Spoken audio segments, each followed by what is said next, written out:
Hola, hola para todos. Buenas tardes, buenas noches.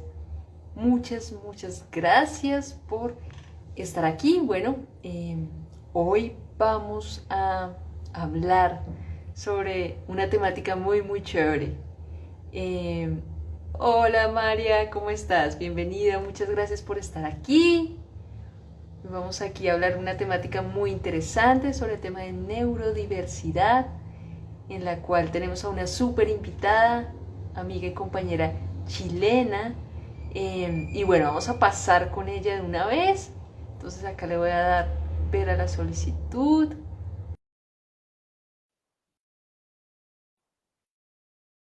A ver, a ver. Ahí. Ah, perfecto, qué maravilla. Te veo, Lorena. Hola, Hola, Lorena. ¿cómo estás? Muy bien, ¿y tú qué tal? ¿Cómo vas? Muy bien, todo muy bien acá en Chile, 9 de la noche. Perfecto, muy gracias por estar justo. Eso es algo que estás en esta hora, en este momento, y bueno, estás aportando en este proceso. Les comentaba aquí, aparte de las personas que nos acompañan también y los que van a ver este en vivo, pues un poquito de la temática que vamos a tratar hoy. Y precisamente es algo que vamos trabajando, es el tema de la neurodiversidad. Mire, acá te están enviando, mejor dicho, tenemos compatriotas tuyos por aquí. Estoy segura de que eres la mejor también, claro que sí.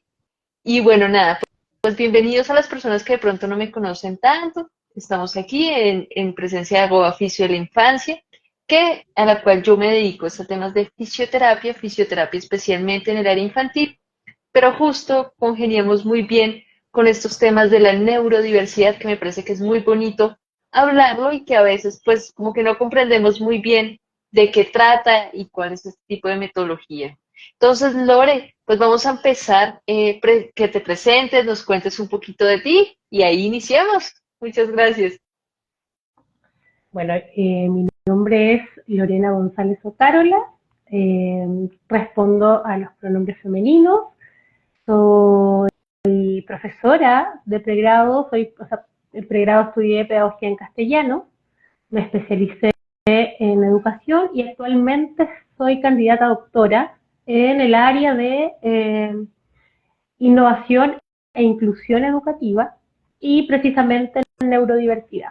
Actualmente me desempeño como la encargada de mejoramiento docente de la Universidad Tecnológica Metropolitana de Chile. Soy una feliz madre, una hija maravillosa Ah, y bueno, esa soy yo. no, pues qué belleza. Muchas gracias por estar aquí con este bonito aporte que nos das.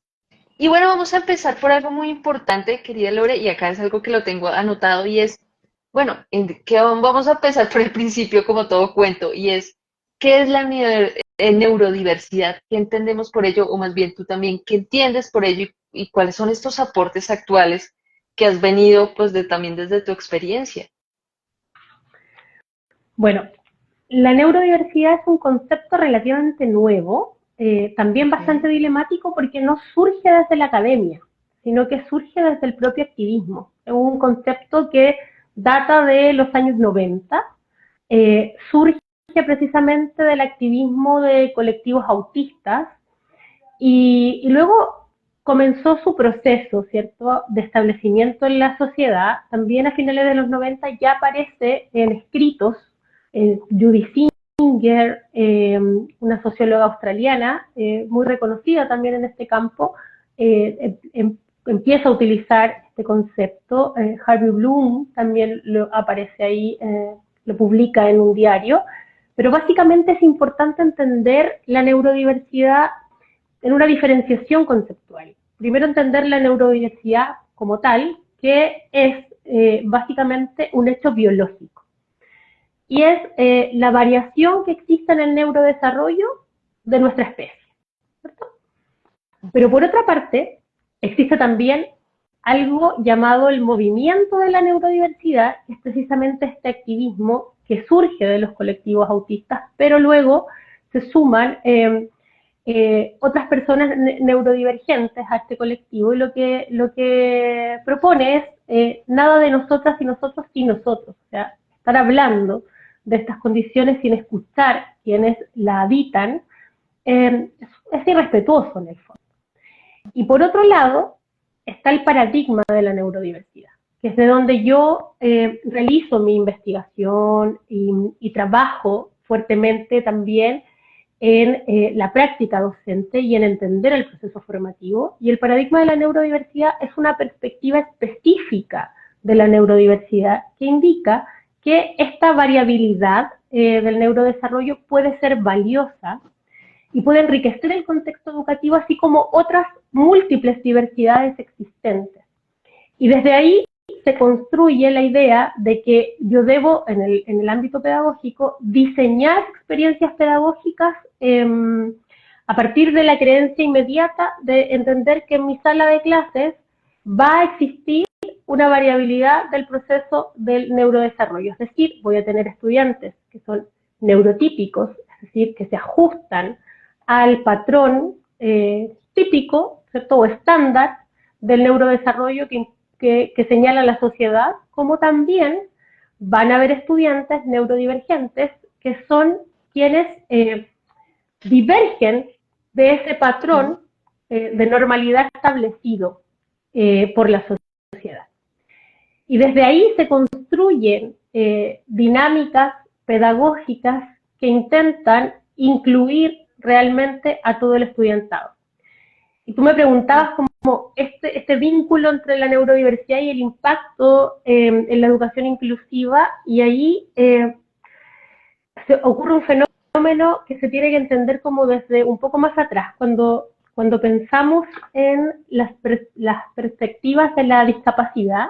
Vemos primero un modelo hegemónico biomédico, ¿cierto?, que se centra mucho más en el padecimiento, en el diagnóstico, en la enfermedad, en la etiqueta y en cómo sanar esa etiqueta, ¿cierto? Cómo curar, con esa idea como de la tragedia personal, ¿cierto? Sin embargo, ese modelo se ve superado por el modelo social de la discapacidad, que ya cambia el foco desde el sujeto que habita alguna discapacidad, sino más bien está centrado en el entorno que es invalidante, el entorno que propone barreras más que soluciones e intenta resolver esas barreras. Entonces, la mirada de la neurodiversidad viene a impulsar aún más esta mirada o este paradigma del modelo social, donde no se patologiza la idea de tener un procesamiento neurocognitivo diferente, sino que se intenta entender y desde ahí relevar cuáles son las potencialidades que desde ahí pueden emanar.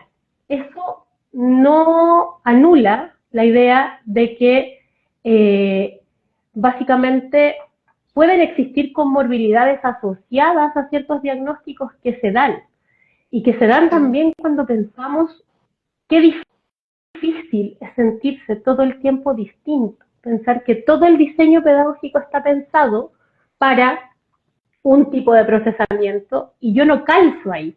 Entonces, la idea de neurodiversidad viene a tensionar también la idea de normalidad, esa normalidad que se propone mucho desde los sistemas educativos, de intentar estandarizar, de intentar ajustar. Entonces, es un concepto también bastante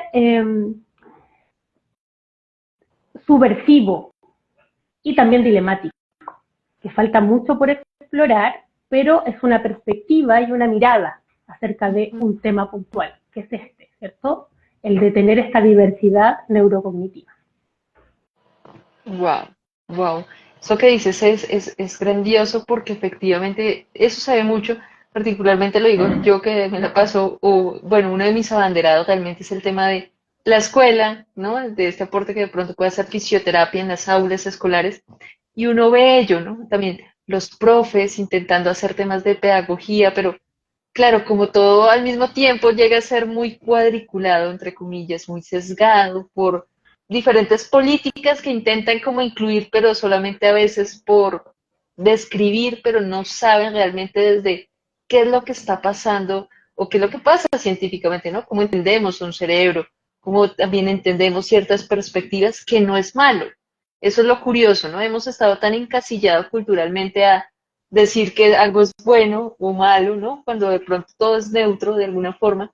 Y en los niños pues es aún más notorio y de una vez es algo que nosotros como que de alguna forma encasillamos y mantenemos allí. Entonces, tener ese concepto que tú nos hablas sobre lo referente a la neurodiversidad me parece hermosísimo. Me parece que es una de las cosas y miradas que debemos seguir trabajando.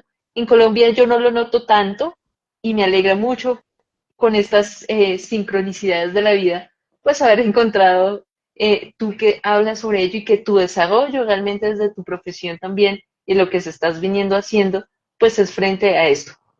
Pues nada, vamos con nuestra otra pregunta. Sin embargo, saludamos a las personas que se han unido. Gracias, Manuel, por tus mensajitos, a todas las personas que están allí, a Laura Mesa también, en especial también que trabaja y le gusta todos estos temas, y todas las personas que nos acompañan y quieren saber un poco más, estudiantes también que veo aquí presentes, que quieren conocer un poquito más de qué es esto allí. Bueno, y bueno, algo que decía también nuestro sketch allí era teorías implícitas y cómo influyen esas percepciones sobre la neurodiversidad. ¿Qué nos puedes contar sobre ello? ¿Qué es eso de las, Mm. empezando con un poquito de teoría implícita? ¿Qué es eso?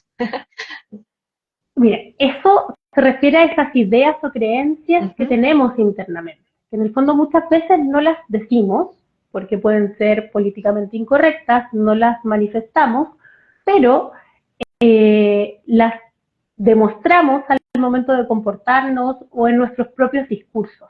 ¿Ya? Cuando hablamos, por ejemplo, de lo que tú misma comentabas acerca de los sistemas educativos inclusivos o de la inclusión en general, eh, en la actualidad está muy de moda hablar de inclusión en distintos temas, en distintos ámbitos. En Chile, por ámbitos, ejemplo, ajá, tenemos leyes que están impactando. Tenemos una ley de autismo, la 21.545, que impulsa a la sociedad a dar espacios de desarrollo y de derechos, ¿cierto?, a las personas autistas, tanto en el ámbito de la salud, de lo social, de lo educativo.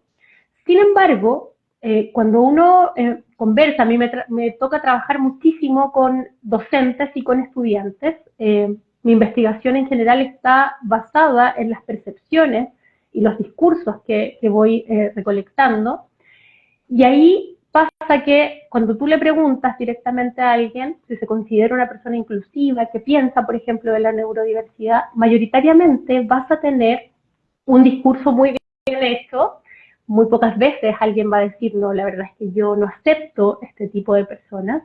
Sin embargo, cuando uno pasa la barrera actitudinal, puede darse cuenta de que sí existen teorías implícitas que subyacen en los discursos. Y desde ahí comienzan creencias, a generarse creencias que se van construyendo a través de sesgos, ¿cierto? De prejuicios que se van, estigmatizaciones, cuando yo voy total. conociendo a otra persona.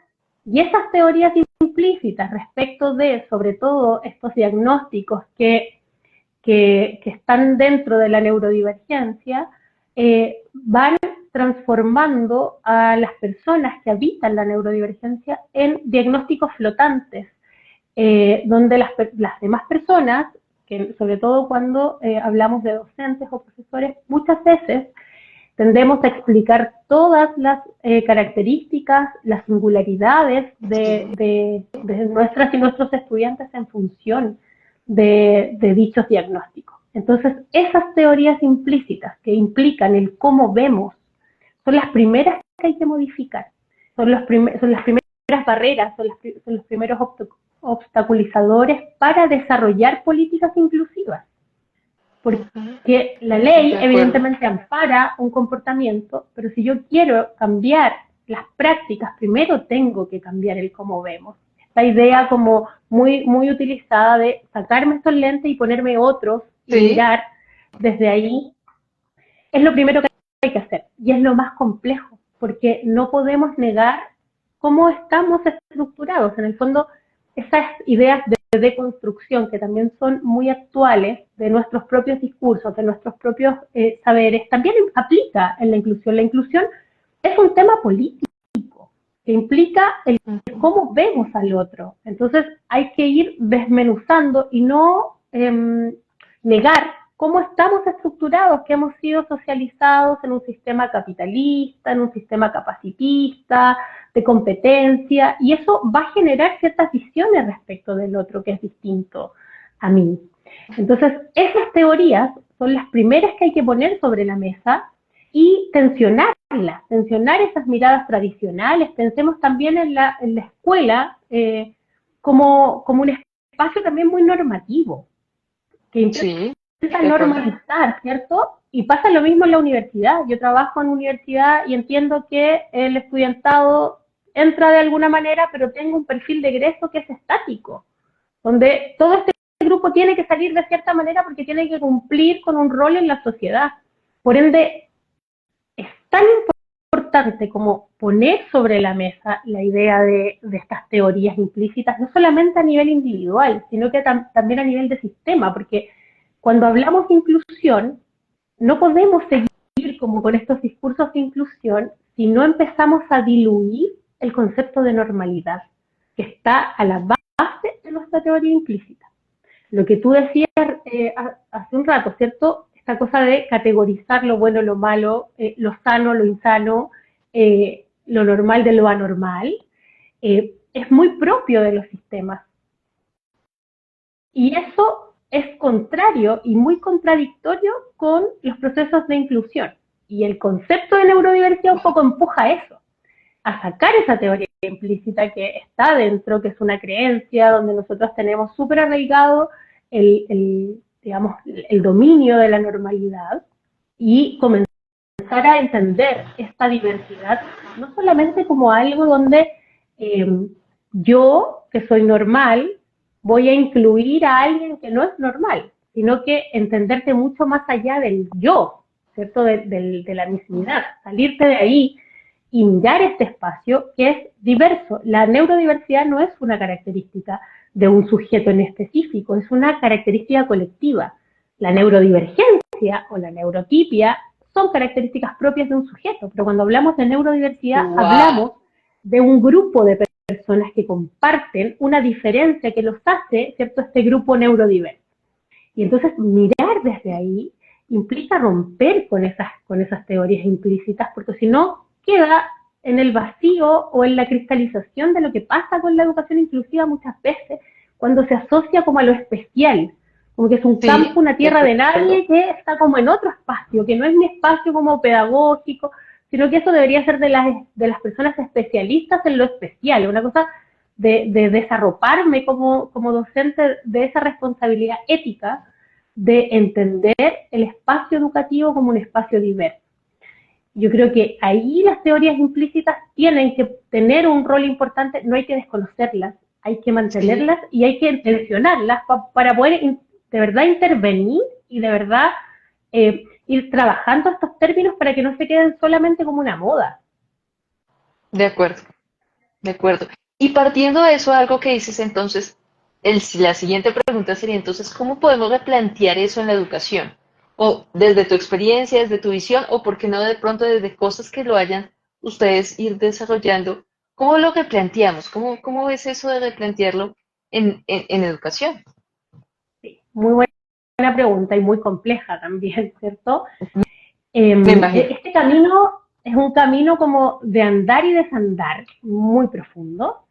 Eh, Replantearse el proceso formativo dentro de este paradigma no puede recaer solamente en el ejercicio docente. Como decía anteriormente, esto también es un tema de políticas educativas, de flexibilidad curricular, de elementos que tienen que ver con la currícula nacional, que hay que repensarse y mirarse. Ahora bien, cuando hablamos del microcurrículum, lo que pasa en la sala de clases, cómo se puede esto ir transformando, a mí me gusta mucho hablar de alteridad en la educación. Existe un investigador a quien admiro mucho, que es Carlos Escliar, argentino, que ha hecho mucha investigación en torno a esta mirada de la alteridad en la educación, que si bien es un concepto que viene de la filosofía, también atraviesa los discursos pedagógicos. Y desde ahí mirar ese replanteamiento.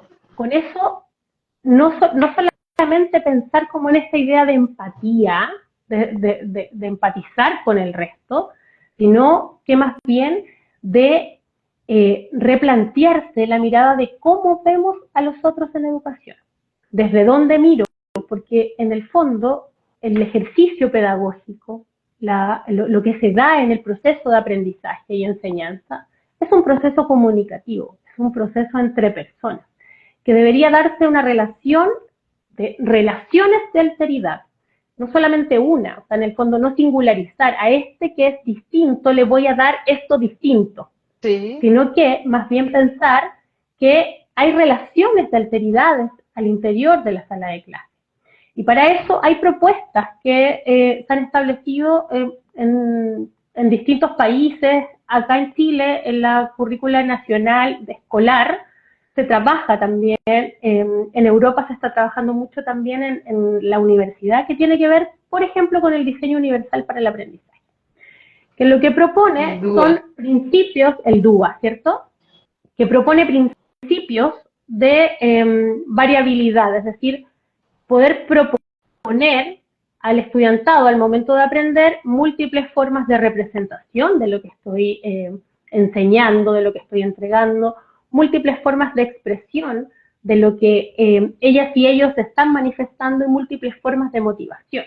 Hay una manera como de empezar a trabajar que es muy compleja también, sobre todo en la universidad, en el currículum escolar podría tener una viabilidad un poco más simple. En la educación superior es mucho más compleja, porque además la educación superior, a diferencia de la educación escolar, la educación superior no te asegura el término de tu educación, te asegura el ingreso, ¿cierto?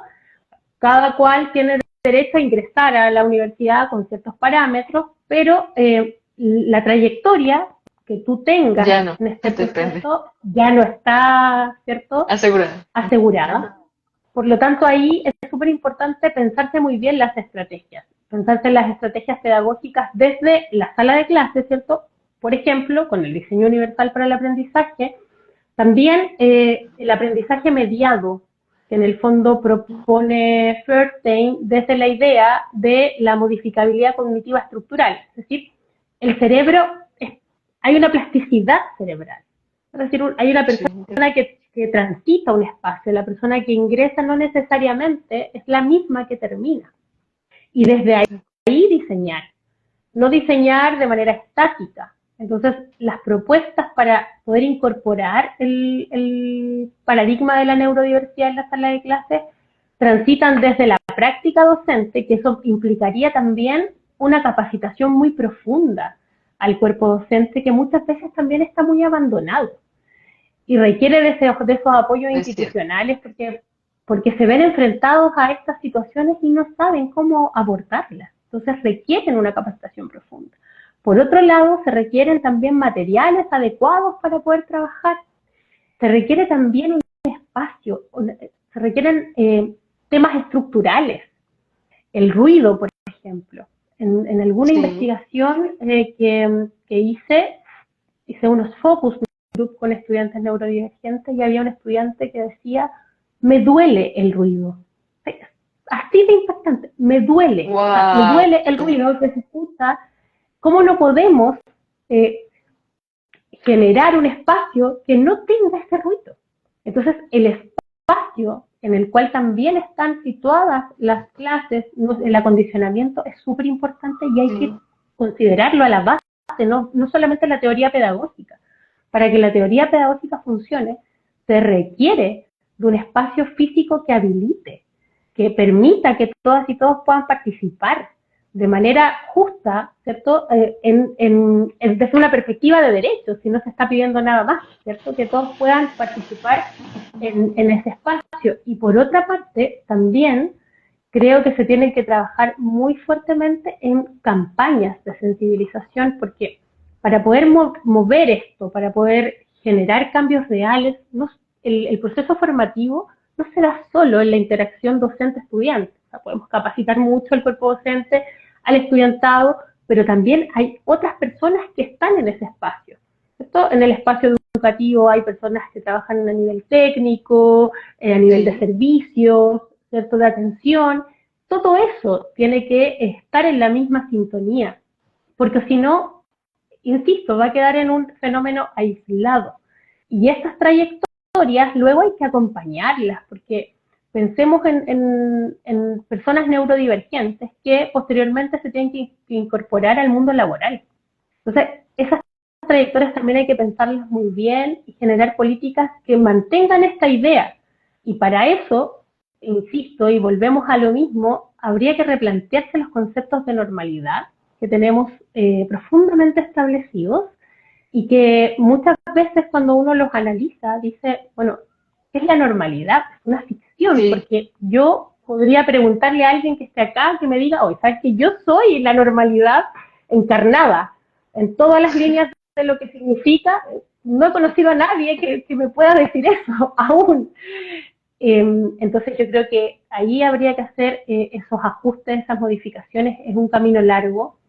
Estos procesos no son como esa idea también de maternalizar o paternalizar como la inclusión, que termina volviendo la lucha por la inclusión educativa en algo súper pueril y básico, y es mucho más profundo que eso, porque tiene que significar cambiar mentalidades, porque tiene que significar cambiar políticas que intervengan realmente y que intervengan desde la idea del derecho, como la educación es consagrada como un derecho, y lo dicen las agendas mundiales, que nosotros nos vamos a la UNESCO, en los sí. ODS, el ODS 4 está profundamente ligado con la educación inclusiva como un derecho, no como algo que yo voy a hacer porque estimo que es conveniente, sino que es mi Ujú, obligación, es mi imperativo ético. de acuerdo, de acuerdo. Y mira que lo que tú dices tiene mucha razón, ¿no? El tema de, de los sesgos, también de que a veces solamente dejamos, ok, hay que incluir, entonces como que colocamos personajes, en este caso a veces son los docentes, particularmente, donde allá se lo dejo, vaya a ver cómo lo incluye. Y entonces, claro, ahí se arma una bola de nieve realmente porque también es una sobrecarga para el docente. Entonces ya el docente tampoco puede tener esa mirada un poco más fresca, sino va como va, tiene que llenar también administrativamente otras cosas, otros papeleos, y más encima tiene que justificar que sí está haciendo algo inclusivo, pero no hay nadie que lo soporte, lo guíe, sino te mandan lo que tú dices, papers, llene esto, formatos, y eso es lo que debes sustentar o presentar ante un lugar. Y otra cosa que me parece muy interesante es el tema de la normalidad. Mira que es muy curioso y es algo que yo en algún momento le comentaba a mis estudiantes. A veces me gusta jugar con las palabras. Y también alguien me enseñó esto que uno pasa muy inconscientemente, pero en la palabra normal está mal. O sea, dentro de la misma palabra dice como mal, o sea, normal. O sea, no es normal, o sea, no podemos como realmente identificar qué es un punto de lo que tú nos refieres de la normalidad. Porque efectivamente, algo que también hoy aprendimos frente a temas, por ejemplo, muy puntuales de la discapacidad, es que a veces se confunden, ¿no? Entonces creemos que también es la discapacidad, pero es algo que tenemos que ver. Es decir, una discapacidad física que es tan fácil, entre comillas, pues es más fácil verla, pero nunca nos sentamos a pensar de, oiga, no todo es una discapacidad y a veces el problema ni siquiera, entre comillas, problema, no es lo que ellos proponen, sino realmente es el entorno. O sea, nosotros somos los que de alguna forma limitamos, extraviamos, complejizamos y eso pasa mucho y bueno, más que tú, yo creo que en el tema de la educación, ¿no? De la inclusividad. Y desde ahí, entonces, bueno, mientras tanto, también las personas que están aquí quieran dejar sus preguntas, pueden ponerlas allí en la cajita de preguntas para también hacérselas a Eve, a Lore, pero hablando de ello, entonces me gustaría que también habláramos cómo debemos entender a estas personas, o bueno, cómo debemos entender la neurodivergencia, especialmente a las personas neurodivergentes. ¿Cómo es ese proceso? A ver si entiendo bien la pregunta. ¿Te refieres a cómo Ujú. trabajar con ellas o cómo Sí, entender sí, como el concepto? Bueno, sí, la como neurodivergencia, estrategia. claro, Ya. La neurodivergencia, entonces, ¿cierto? Viene a ser como un conjunto de condiciones particulares que difieren o divergen de un neurodesarrollo típico. Dentro de la neurodivergencia, por ejemplo, tenemos sea la condición del espectro autista o el TDAH, ya sea con hiperactividad o sin hiperactividad presente, por ejemplo. Entonces, esos son los diagnósticos que mayoritariamente se observan o se refieren por parte del cuerpo docente, ¿no? Cuando dicen, no, el estudiante se dispersa. Falla de Entonces, para, atención, sí, se ve mucho. claro, tiene baja atención, o no me mira, o le cuesta trabajar en equipo, por ejemplo, que son las problemáticas más habituales. A mí me toca recibir muchas de ellas en el contexto en el cual yo me desempeño.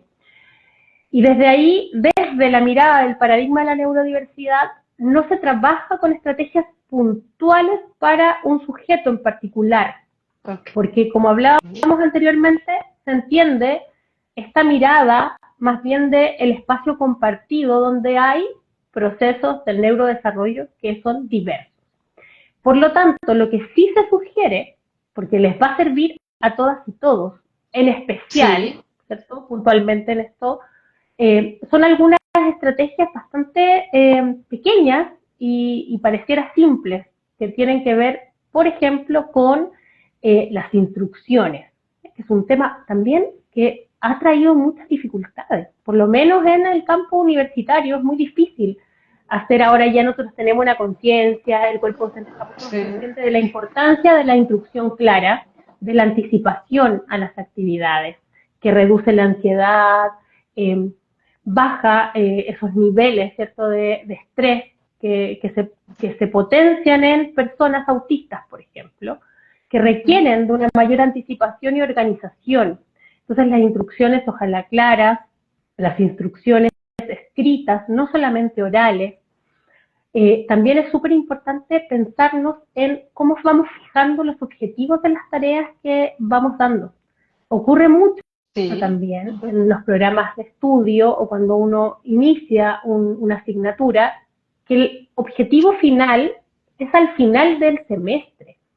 Si yo soy atencionalmente divergente en el fondo, necesito reconocer fases, etapas o objetivos breves que vaya consiguiendo de a poco. Eso va a generar en mí este circuito de recompensa, voy a tener esa posibilidad, ¿cierto?, de sentir que voy logrando ciertas etapas. Entonces, son mínimos cambios, en principio, como de esta estructura, que se pueden presentar, como también otros que ya son un poco más profundos, que tienen que ver, por ejemplo, con diversificar las maneras que tenemos de enseñar. Que eso también es muy difícil porque no siempre hay una teoría pedagógica a la base y no siempre la teoría pedagógica que yo creo o profeso me va a servir para el contexto en el cual estoy. Por eso es tan importante trabajar y conocer el grupo en el cual estamos. Y ahí el principal enemigo para todos esos cambios, esas estrategias que se pueden proponer, son el tiempo. Carlos Escliar lo dice como, en el fondo, mientras menos tenemos, más patologizamos y estigmatizamos. Cuando tenemos tiempo de conocer al otro, empezamos a cambiar esta mirada y a mirarlo como una persona, como un sujeto, ¿cierto?, de derecho, que comparte, como una singularidad. Y desde ahí se pueden crear estrategias como no presentar el contenido siempre de la misma manera, sino que diversificar esas formas en las cuales se entrega el contenido. También trabajar mucho en las evaluaciones, y eso no quiere decir que yo voy a hacer una prueba más fácil. Cuando hablamos de ajustes razonables, ¿cierto? Cuando hablamos de ajustes razonables, se genera ahí una crisis porque no hay claridad, por lo menos acá en Chile, no hay una claridad absoluta en términos como normativos de señalar qué es un ajuste razonable. Entonces, ajustes razonables muchas veces se traducen en hacer una prueba con menos preguntas, y eso no es un cambio en la forma, en la estructura, sino que yo tengo que lograr evaluar ese saber o esa competencia de diversas formas. Y eso corre Ok, para todos y para todas. Entonces, la diversificación de la enseñanza es la clave para poder integrar y poder pensarse el paradigma de la neurodiversidad en el aula.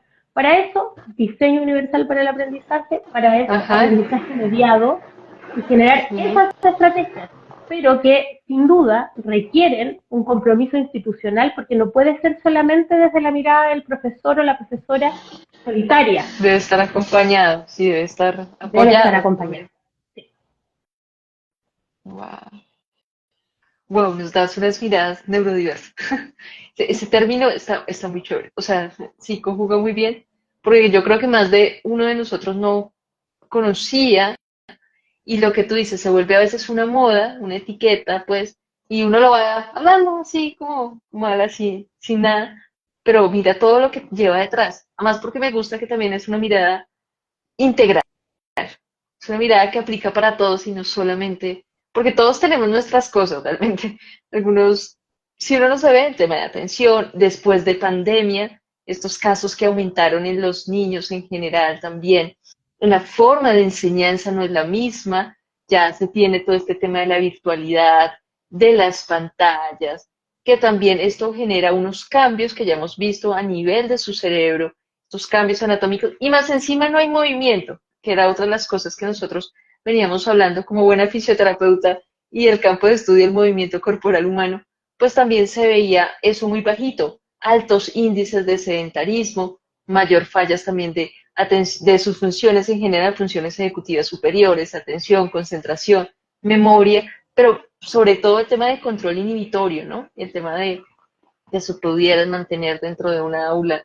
Y esto, hay, como tú dices, hay muchas aristas por las cuales trabajar y que esto es increíble, pero también es muy bonito porque hay un tema de oportunidad de poder entender un poco mejor estos procesos y es algo que efectivamente tú pues nos apoyas y nos ayudas en mirar esto desde otra perspectiva porque siento que no es también ignorancia y desconocimiento de mi parte, aunque lo que he averiguado desde Colombia todavía no lo tiene tan clara sobre esta temática, ¿no? Entonces, y siento que Chile también ha hecho muy buenos aportes, Argentina, en estos temas, importante en temas de educación.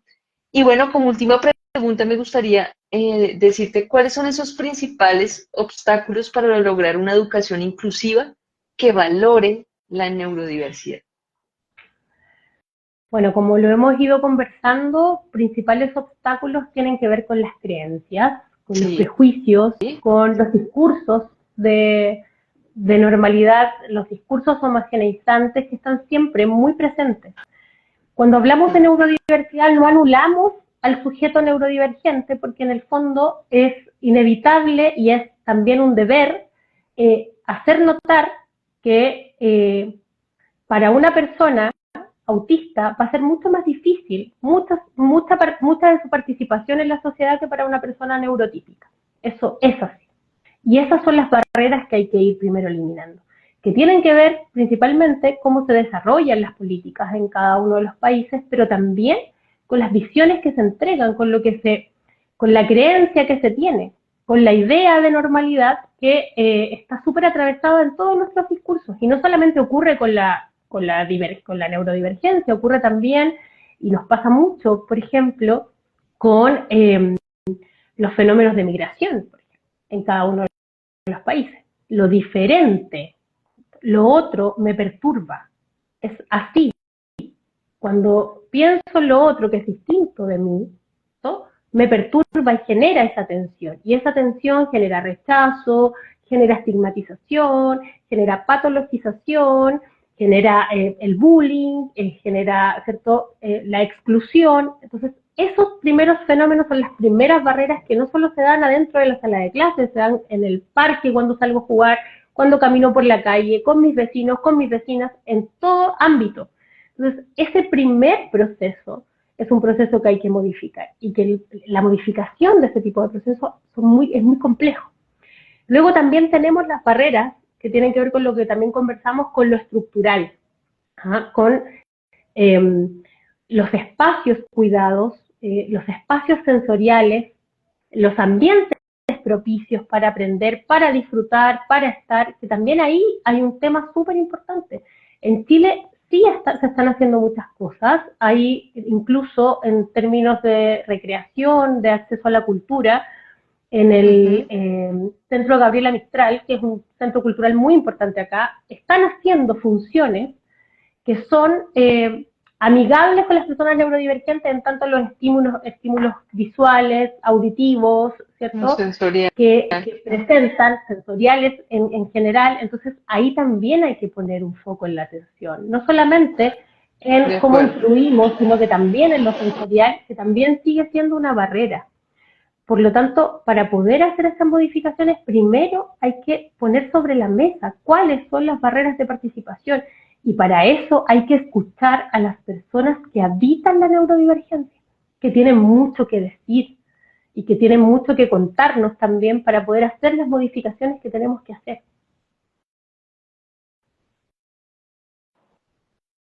De acuerdo totalmente.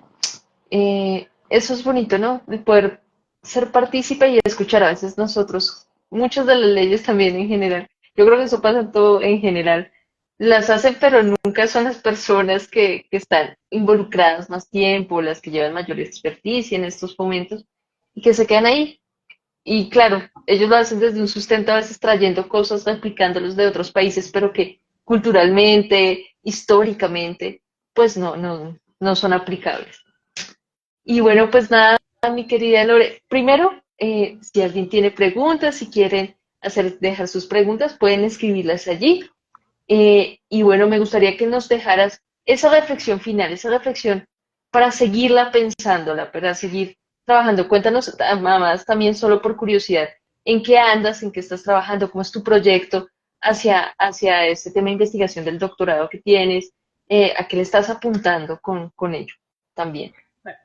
Yo precisamente estoy trabajando en algo que puede sonar muy quijotesco, pero creo que son los pasos que hay que dar. Mi tesis y mi investigación se enfoca en reimaginar el proceso formativo desde la mirada de la neurodiversidad en el contexto universitario. ¿Qué ha significado? Mucho de andar y desandar, muchas veces mucho desamparo, mucha angustia, pero otras veces también mucha esperanza. Esperanza en el cambio de las mentalidades y también en entender que hay que generar, poner por último en tensión estos modelos que están presentes.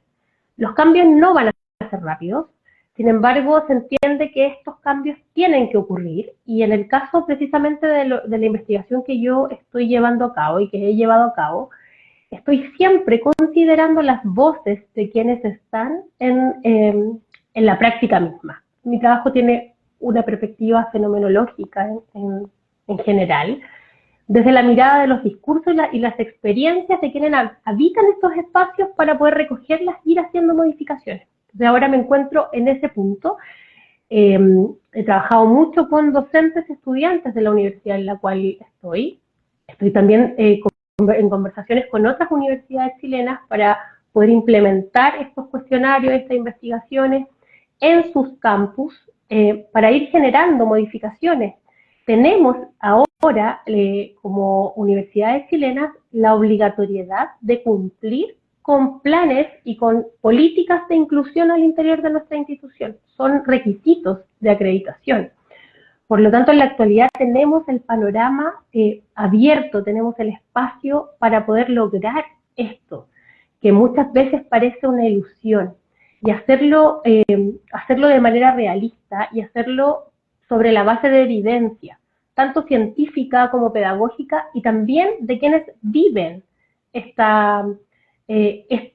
espacio que llamamos neurodiverso. Entonces, en la actualidad, muy enfocada en la capacitación docente, en el apoyo al cuerpo docente. Creo que no los podemos desamparar. Muchas veces todas las políticas van y arrojan a las profesoras y a los profesores, yo también soy profesora, y con las herramientas que tenemos que resolverlo, entonces voy muy en la línea de capacitar. He trabajado también últimamente mucho con la vinculación entre la creación artística y la divergencia y la neurodivergencia. Ha sido también muy bonito ese trabajo, he aprendido mucho. Y también con estudiantes neurodivergentes, pero no desde el diagnóstico puntual. Yo no tengo una formación médica, eh, ni tampoco una perspectiva biomédica del fenómeno, pero sí desde esa mirada, desde ese análisis, ir trabajando en ello. También estoy ahí tratando de buscar formas de hacer una investigación enfocada en mujeres. Hay mucho enmascaramiento de los signos de ciertos diagnósticos en mujeres que se logran su diagnóstico muy tardíamente, cuando ya son adultas. Entonces, también es importante ir a indagar ahí qué pasa con eso, qué pasa con esas situaciones particulares. Así que invitadas, invitados a trabajar, ojalá nos podamos encontrar en otro momento, compartir experiencias, trabajar en conjunto, cada uno en su contexto. El camino de la educación inclusiva es muy solitario. Entonces, cada vez que voy conociendo gente que está en esto, es súper importante unirnos y trabajar en conjunto, porque siempre pareciera que hay otros temas más importantes, que se ven más, pero sin educación, sin una educación inclusiva no hay calidad, no hay calidad educativa. Por ende, yo creo que ahí está el foco y la invitación es a eso. Si quieren, después les dejo mi correo, por si quieren contactarse, ver lo que estoy haciendo en la universidad, compartirles los test para ver si podemos hacer implementaciones en conjunto. Y nada, eso. Pues nada, eso que nos dejas es un tesoro, es muy valioso. Te agradezco. Bueno, acá solamente le he habido mensajes de gracias, exacto, bravo, muchas gracias por esos aportes, porque creo que todos quedamos como replanteándonos y reflexionando en muchas cosas. Em, Muy chévere lo que nos dices. Gracias por darnos esa oportunidad también de poder apoyar estos procesos que creemos, pero que a veces no sabemos cómo hacer, ¿sí? Y lo más bonito es que es integral a todos, ¿sabes? Eso que tú dices es magnífico. Desde lo biomédico, desde lo terapéutico, desde la rehabilitación, pero también desde la mirada de lo filósofo, de la enseñanza. O sea, es tan abierto que qué bonito poder hacer ello. Y ya tienes aquí una banderada que escribió Me Apunto. Ella después te Maravilloso. contaremos. Laura Mesa es una gran persona también aquí que nos acompaña y que le encanta esto y que también trabaja en pro de estos temas. Así que qué bonito ello. Podemos hacer cosas, qué bonito que también desde allí esa mirada podamos trabajarla y desde nuestros pequeños focos, porque a veces uno quiere cambiar cosas muy grandes, pero uno dice, como tú decías, ver un objetivo grande, dice uno, no, dejemos así, apague y vámonos. O sea, se frustra uno, pero verlo desde nuestro interior, ¿cómo podemos hacer estos pequeños cambios inclusive en casa? De la mirada de mi madre, de mi padre, de mi niño, de si voy a ir en este caso, en trabajo de escuela, ¿cómo puedo ayudar en ese proceso? ¿Cómo puedo apoyar? Escuchar también es muy importante. A veces nos olvidamos de eso y a veces imponemos cosas, pero no escuchamos realmente necesidades y realidades desde un ámbito también social y comunitario. Así que para mí, yo estoy así contentísima. Te agradezco montones por esta bonita, valiosa información, pero también por tu generosidad, la generosidad de las personas que también están aquí, que se conectaron, que los que van a verlo también en vivo y que deseen aportar en estos procesos. Estamos abiertos a ello. Acá encuentran en el Instagram a Lore, que también le pueden escribir por directo. Ella también nos va a dejar también sus daticos para el correo y contactarla. Y desde mi lado, pues también hago oficio de la infancia. Cualquier cosa que nosotros también vamos a aportar y trabajar en colectivo, pues me parece valiosísimo en esta era. Así que, mi Lore, muchísimas gracias infinitas por este espacio que nos has cedido y por esta hora que yo sé que allá ya es tardecito, pero que te has ah, dado este bonito proceso. Muchas gracias, mi Lore. Un abrazo. Igual, bendiciones para todos, mil gracias. Chao, chao, buen descanso, mi Lore. Chao.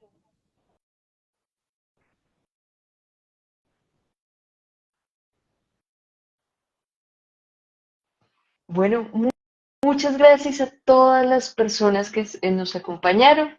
que quieren saber un poquito más de este tema, lo hacemos con mucho cariño. Básicamente, ¿qué buscamos? Pues poder divulgar esta información que a veces para nosotros es desconocida, pero que en colectivo podemos trabajar. Así que mil gracias nuevamente y bueno, que pasen una bonita tarde. Si desean compartirlo también y sumarse a estas iniciativas, pues bienvenidísimos. Pueden escribirnos ahí por el directo o por cualquier otro medio. Gracias nuevamente, que pasen una bonita noche. Chao, chao.